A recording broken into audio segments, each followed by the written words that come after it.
I didn't stand up and sit back down again, so nor did I remember to put these in my ears, which I then did remember to put these in my ears when I saw them not in my ears. I'm trying to be a transition from a good little boy to a halfway decent adult male child.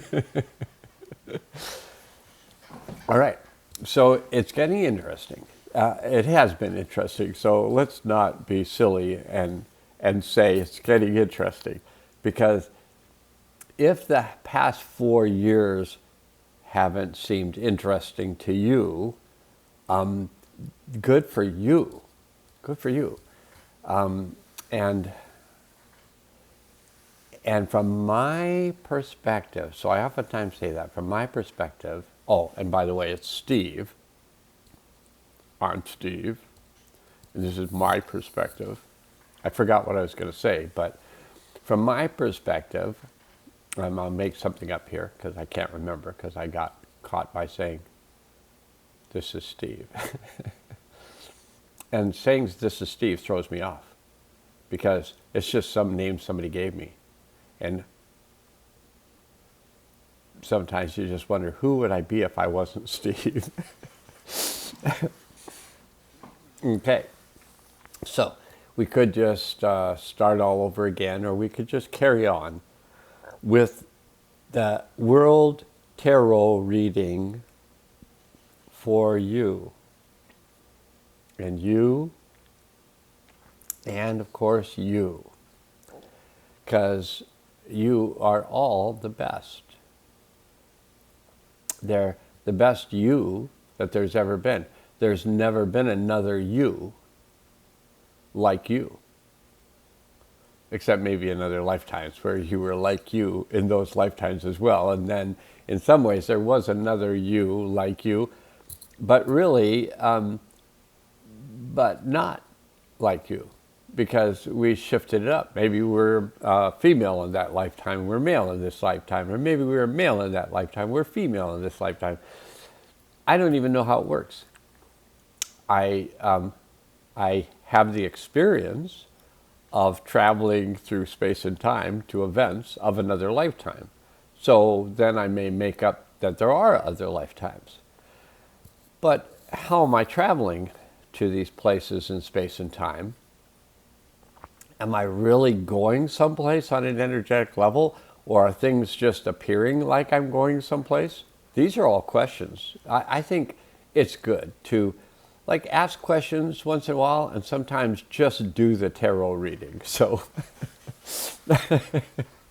I'm going to just do the tarot reading and see if I can be, from my own perspective, well behaved.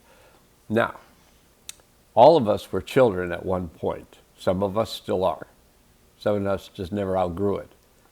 But all of us were children at some point, and all of us had messages, either from our parents, our siblings, our teachers, if there was a church involved, the church membership, in terms of who it was okay to be in the world.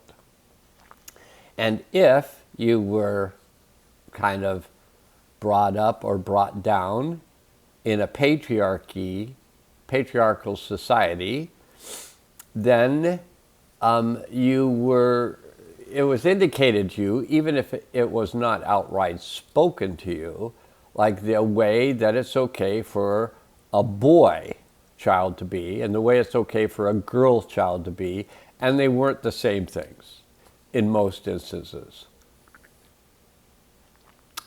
So let's not get lost in any of our childhood, or let's get lost in our childhood, or let's take an observational view of ourself.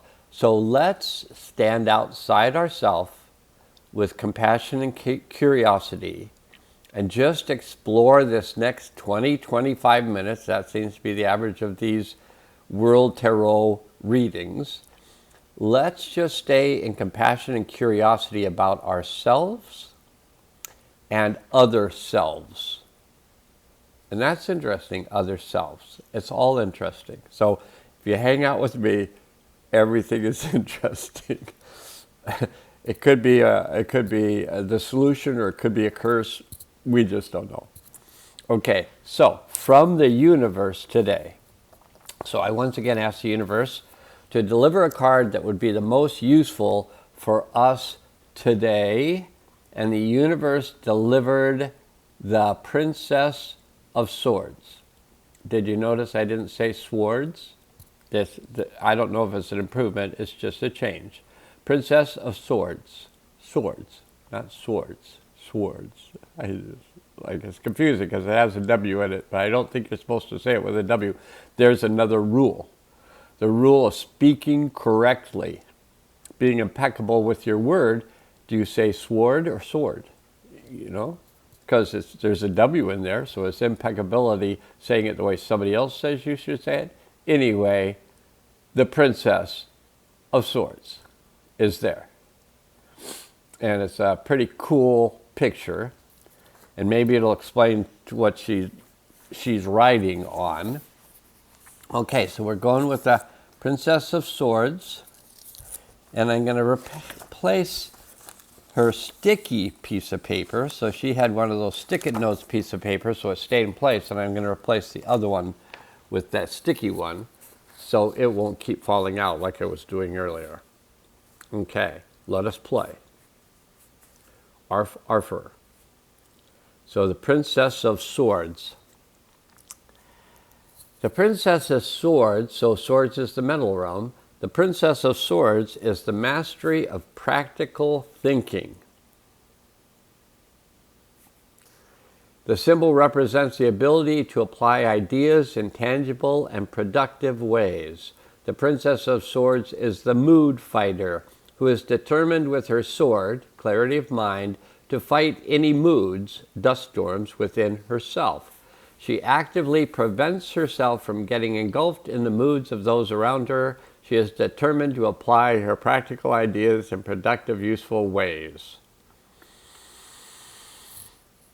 She is constantly regenerating her thinking to see how her ideas can be cost-effective and nourishing to others beyond herself. The mushroom in the shape of a pedestal, this symbol reflects a need to act upon ideas rather than just talk about them. The Princess of Swords is that state of consciousness where word and deed are aligned. Practical thinking requires there be no difference between verbal commitment and external action. That's from the universe. I feel very grateful. I was going to say we, but I have no idea if you're going to feel grateful. And if you do feel grateful, just let the universe know you feel grateful if you feel like it. Okay, from Abrahamanad, the new soul of the earth. And if you recognize this, it's because it came in yesterday. So once again, Abrahamanad wants us to think about the Ace of Wands. Okay, so we're just going to go right to that section, hopefully easily.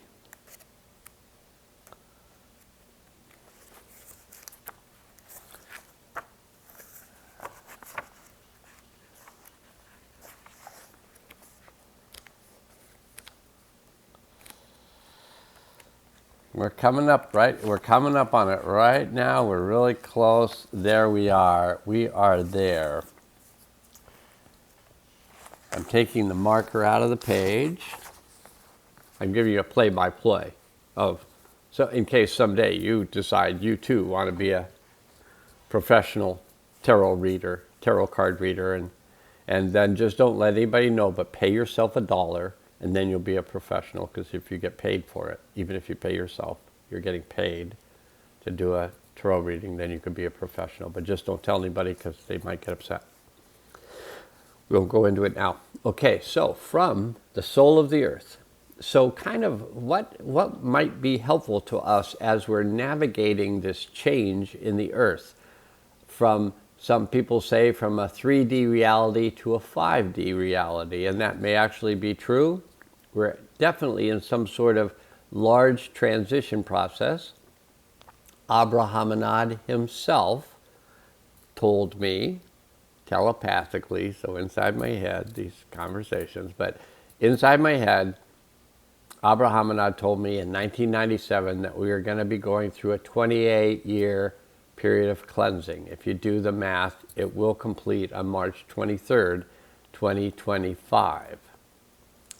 So Abrahamanad, I feel, the soul of the earth, the one selected to help in this transformation, is probably a very enlightened being. I mean, if you're taking on a project like this, restructuring the entire planet and the consciousness of it, somebody had to have a lot of respect for you in your previous incarnations, maybe doing that type of thing. Reconstructing a planet seems like a big deal, especially when it's inhabited by 8 billion human beings, all with their own reality.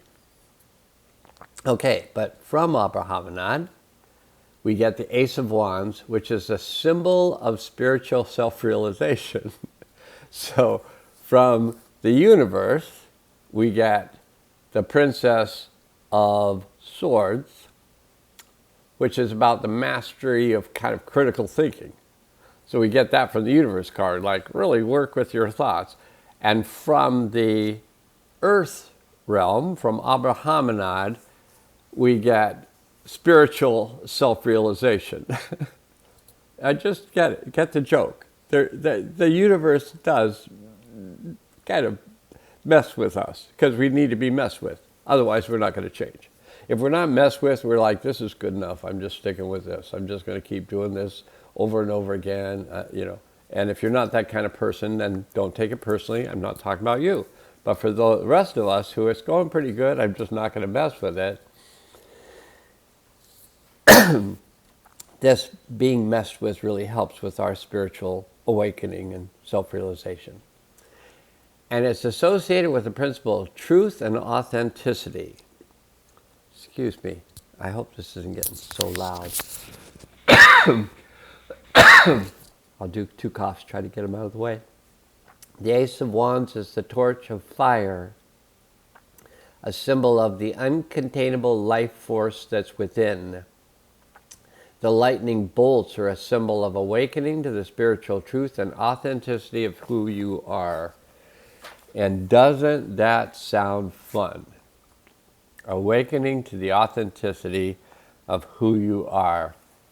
I'm enjoying it so much. And I know that's not, in some ways, on some levels, you might think that's not being impeccable with your word because it sounds like you're not enjoying it at all. And it's not true that I'm not enjoying it at all. I'm just not enjoying it very often. And I think total change of your consciousness, may not be the most enjoyable thing you've done. And it definitely isn't the most enjoyable thing that I've done. And when I think of the number of times, and I would say there's been, well, you could count them on one hand, maybe 2 hands.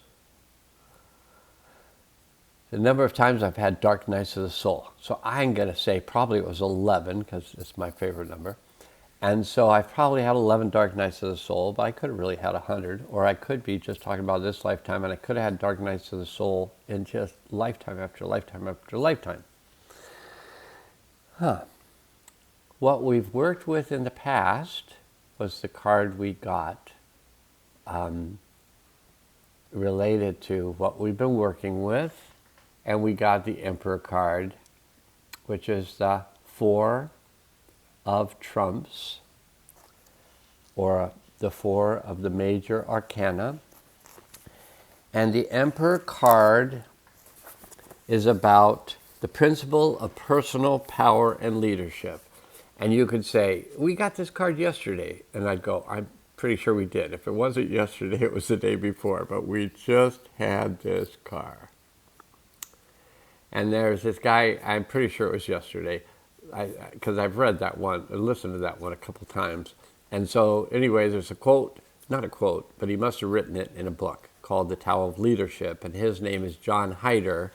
And he wrote, "Enlightened leadership is service, not selfishness. The leader grows more and lasts longer by placing the well-being of all above the well-being of self alone. And I think this was 2 days ago, the emperor. The emperor represents the universal principle of power and leadership. The symbol is the pioneer, the leader, the builder, the doer, and the visionary. So if the whole world is changing, which from my perspective, the whole world, the world I live in, which is this earth and this head and this body and this place, and the whole world does appear to be changing. If the whole world is changing, how valuable will it be to have pioneers, leaders, builders, doers, and visionaries? Seems like it could be useful.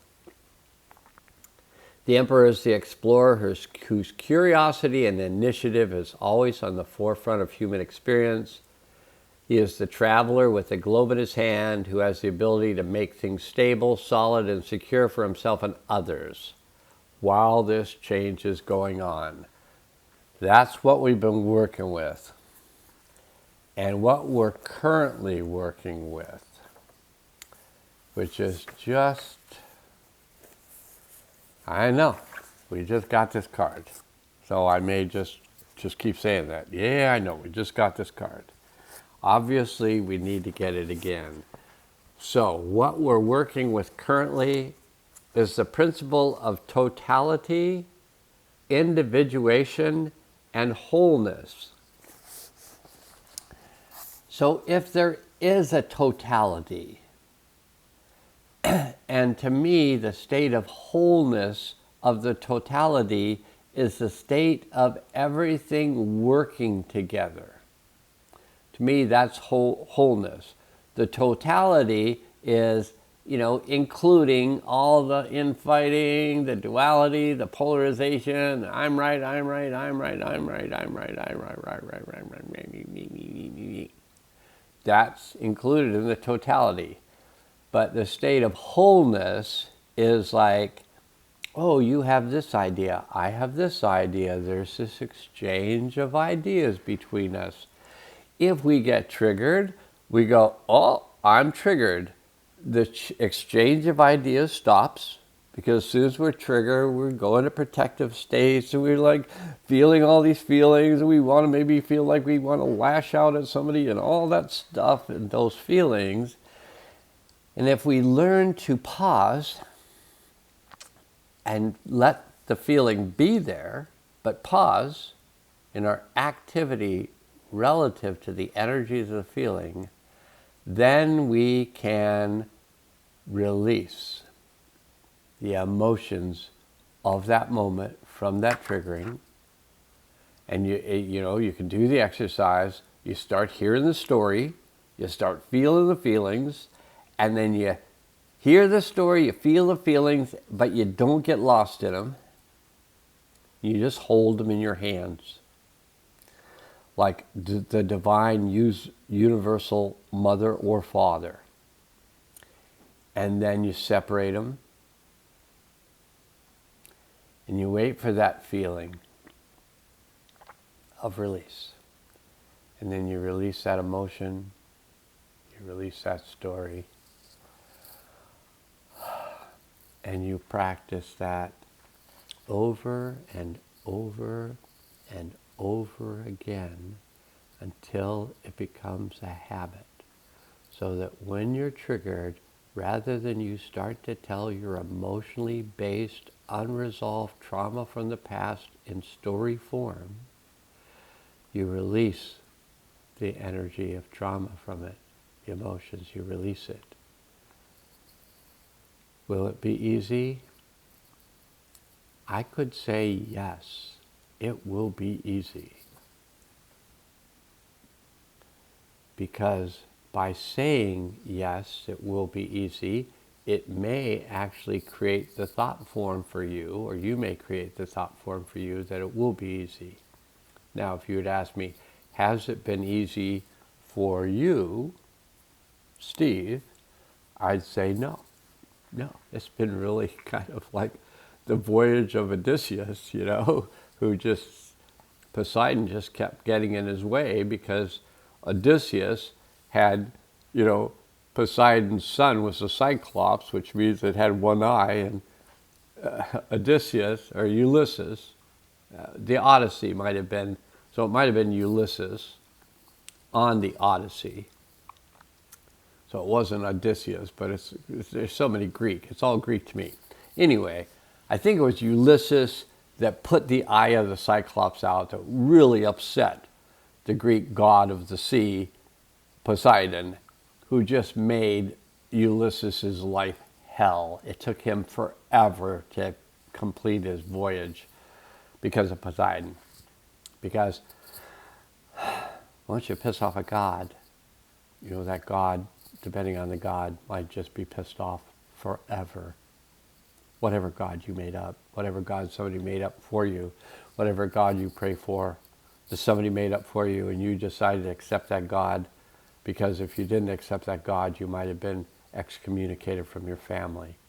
And I can personally tell you that that is a fear of at least one person that I know. And I went ahead and did it anyway. And I didn't get excommunicated, but I was seen as a rebel, which is a good thing from my perspective. Just rebel. Okay, the principle of individuation, totality, and wholeness. Think about those things, those words.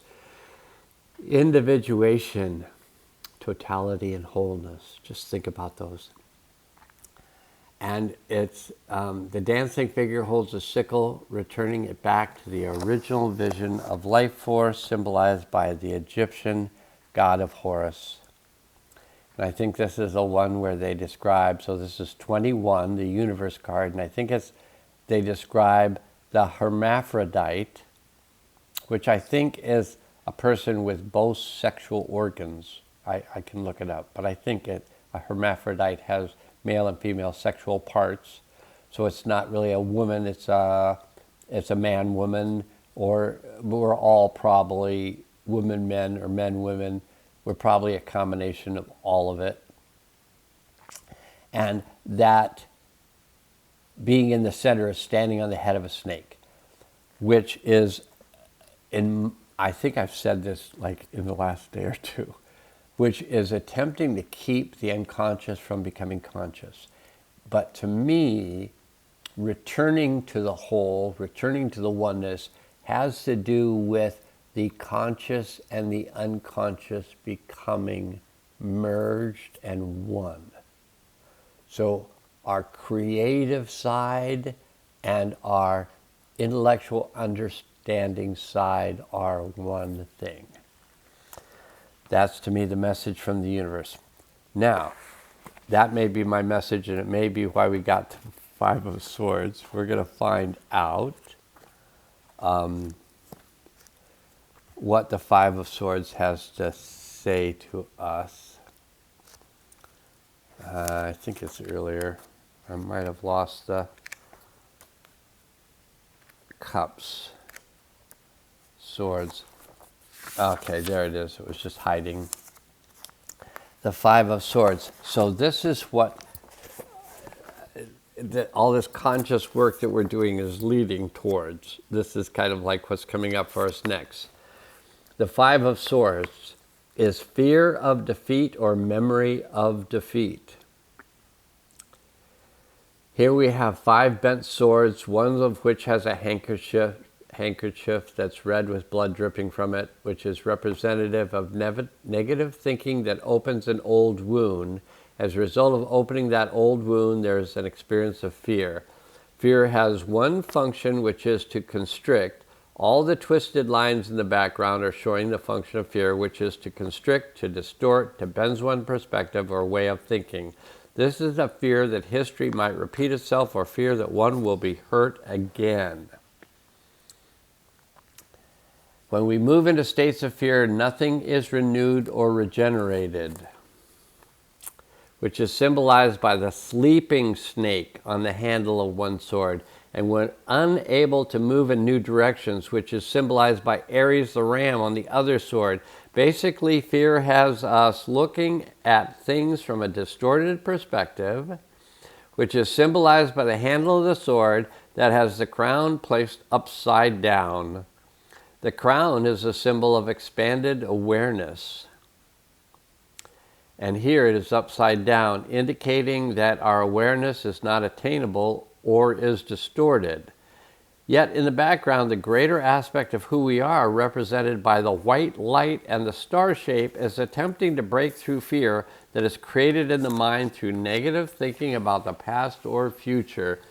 Whenever you pull this card, it indicates that in the next 5 weeks or the next 5 months, you're determined to release negative thinking that produces fear of defeat about either new relationships or fear that new directions that are so heartfelt for you will not work out. It could also be old fears that have surfaced, may go back to the last 5 months, or may go back to 5 years ago, or maybe old fears that got imprinted when you were 5 years old. 5 is the number of the Hierophant and the family. So it might be interesting to see which of your parents had a lot of fear about relationships not working out. Or fears of defeat about moving in new directions. In pulling this card, you are no longer willing to be the lineage bearer or the legacy bearer of family fears of defeat held in the mind. I love it. I'm feeling pumped up. Since this is also the Venus in Aquarius aspect, there could be fears of defeat about Aquarius people in your life that you choose to resolve in the next 5 weeks, the next 5 months, to release those fears. The Hierophant is the major arcana card that can be drawn upon for support at this time, because the Hierophant has the wisdom and the faith to move through these fears that are created or generated in the mind.